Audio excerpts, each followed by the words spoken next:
ইফতারের টেবিলে আমি রেহান বাবাকে ঢাকার পোলা বলে খ্যাপাচ্ছিলাম। তার কারণ কি বলেন তো? এই যে বিরিয়ানি, বিরিয়ানি আল্লাহর ৩০টা দিন খেলেও রেহানের কোনো সমস্যা নাই, ৩ বেলা খেলেও কোনো সমস্যা নাই। এমনকি সে সাহারিতেও মাঝে মাঝে বিরিয়ানি খেয়ে থাকে। এমন একটা অবস্থা, আর সাথে তরমুজটা খায়, আর বাদবাকি যা কিছু আছে এগুলো তার পাতেও চড়ে না।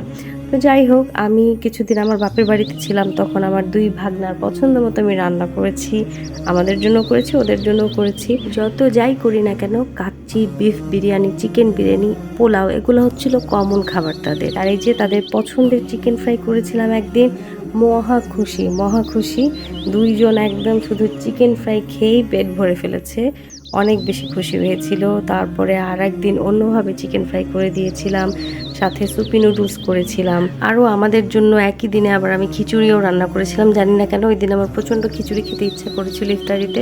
খিচুড়ি, ডিম ভাজি, এসব খাবারের মাঝে আমি খিচুড়ি, ডিম ভাজিও করেছিলাম সাথে একদিন। তো আমার আসলে যখন যেটা রান্না করতে ইচ্ছা করে, আমি রান্না করতে খুবই ভালোবাসি। আমার রান্না করতে খুব একটা অনীহা কখনো লাগে না। আর বাচ্চাদের জন্য রান্না করতে তো কখনোই আমার টায়ার্ড লাগে না। আমি সবসময় খুবই এনার্জেটিক ফিল করি। তো এই যে এভাবেই আমি আমাদের বাড়িতে গিয়ে একেক দিন একেক ধরনের মজার মজার খাবার রান্না করে সবাইকে খাইয়েছিলাম, এবং সবাই অনেক এনজয়ও করেছে। তো আমি শুনি যে বাপের বাড়িতে গেলে নাকি মানুষ বসে বসে খায়।